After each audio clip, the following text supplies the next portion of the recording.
fired. I volunteer!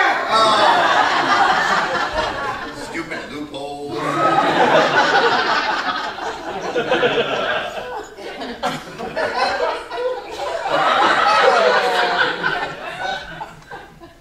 Our next presenter is very close to Bill.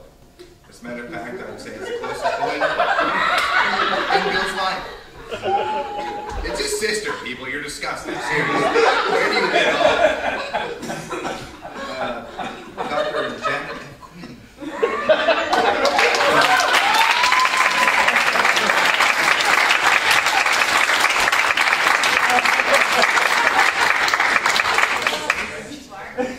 He like really does this. Like there is a theater, he is part of it. It's really what you feel like. It's really good. It's good.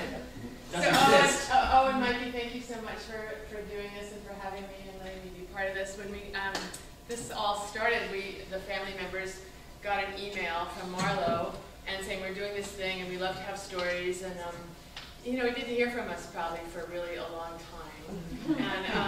And then I was like, Bill.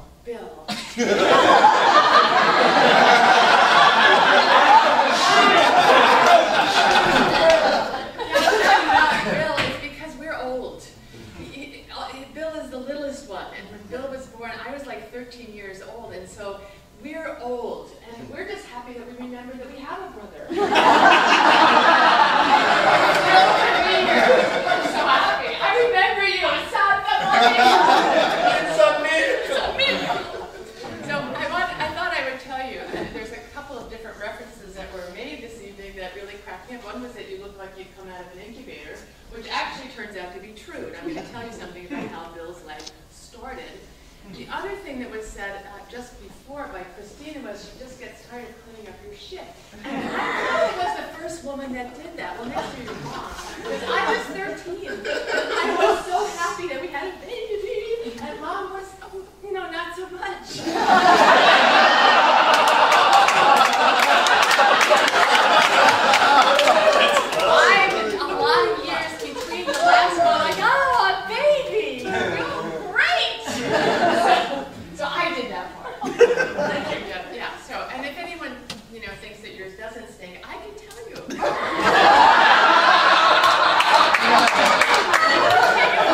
I'm a nurse, trust me. But I thought I would tell you just a little bit about how Bill's life began, and you might not realize that it began in a plastic box, which is, you know, laying in a plastic box for many months, it turns out, just being flipped from one side to the other, which explains a really rather long, narrow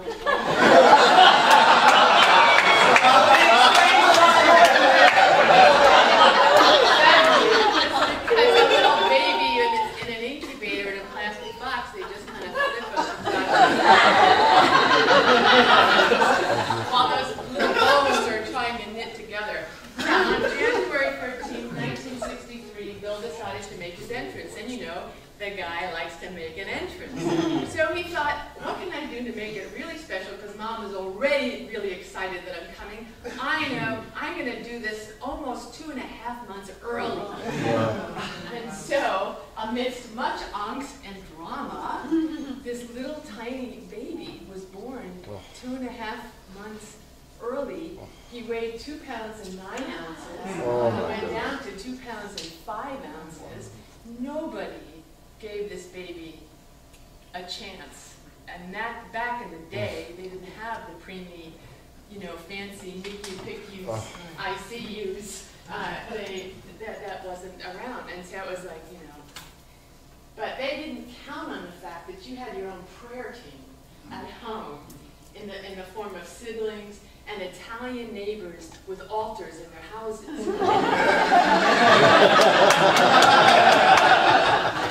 In Brooklyn. It's what we do in Brooklyn. And lighting candles and making really ridiculous, the siblings, promises to God if they let him live. My life has never been the same. Because you made it. So I had to try and live up to this. So that's kind of how his life started. So from the little cozy womb, he was whisked off into this incubator. where he lived the first 2.5 of his months, mostly in isolation, because back in the day, they didn't think that you should stimulate the little babies. They thought they should save every bit of their energy just for things like breathing and pumping blood. And so they weren't touched very much, and they just lived in this plastic box. And so what you might notice about Bill, and you might have seen it but you didn't understand it, is that when Bill has just too much stim, he looks for small contained and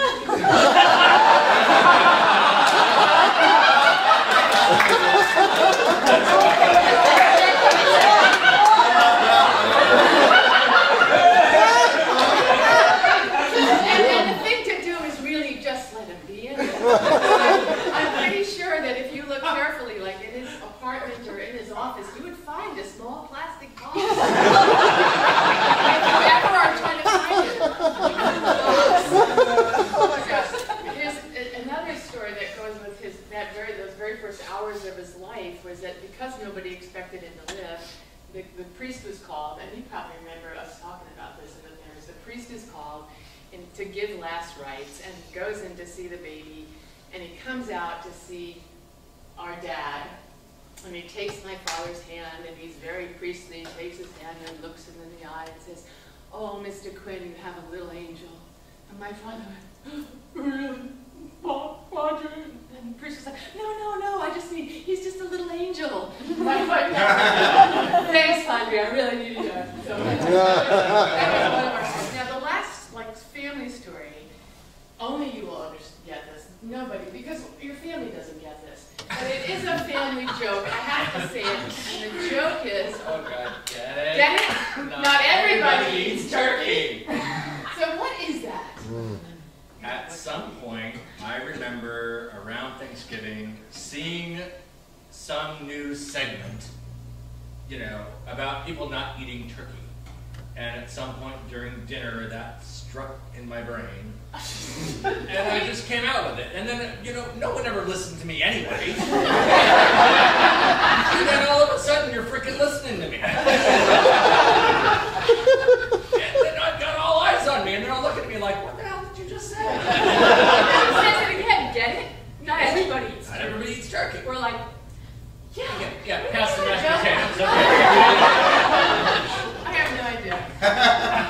Anyway, Bill, when I think about your life, I think of the words that came to my mind when I was sitting with this, was that your life is a tribute to tenacity.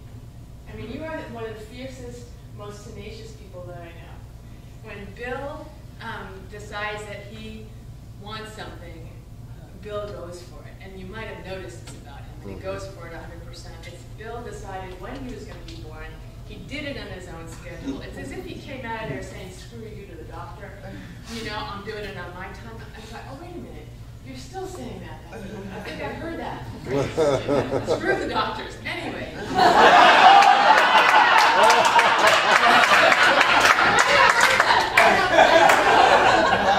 he said that, and you are one of the doctors that he might have said that about, it was just an early imprint. But really, Bill's life has not been easy, and there's lots of stories and lots of dramas that we could tell you from a family point of view. But I mean, Bill lost his father was crazy. He lost his mother pretty early. It was not an easy life. We'll spare all that. But the point is that he just never quit. I've always been amazed by that. I've always been stunned by it, and I've always been in awe of what you've made out of your life and how your grip is so fierce on life, which probably makes him a pain in the ass. But it's also what got him here. It's what kept him on the planet. It's what kept him going in that plastic box. And Bill, I'm so happy that you are that tenacious and that we got to have you for these 50. Maybe it'd be another 50. I'll probably be gone. But, maybe you have another 50. So, happy birthday.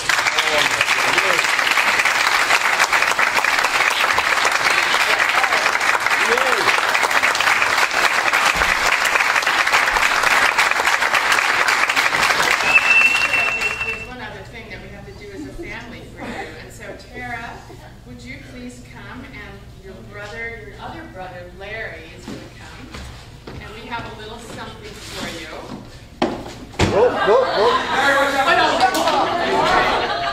Hi, I'm from Clarita. And now you know where Bill gets his theatrical talent. So Carol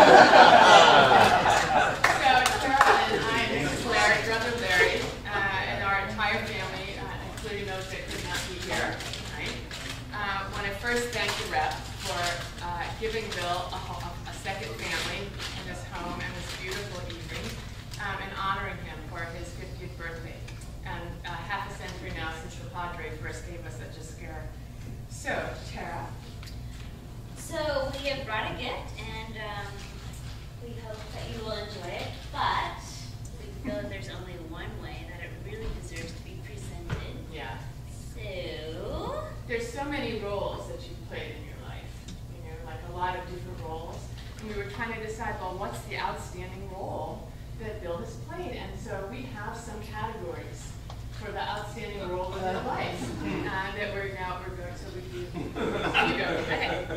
So the categories are... This douchebag. Oh. See, I told you. Don't forget fuckface. Outstandingly loved uncle in a lead role. Next category, outstandingly caring brother in a supporting role. Outstanding baker of a perfectly brown creme brulee. Outstandingly effective medical professional in a recurring role in an office, clinic, or hospital.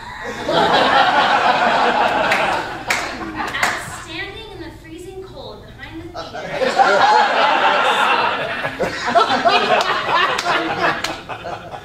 Outstandingly talented actor, director, patron, and president emeritus of the Repertory East Playhouse. And My goodness.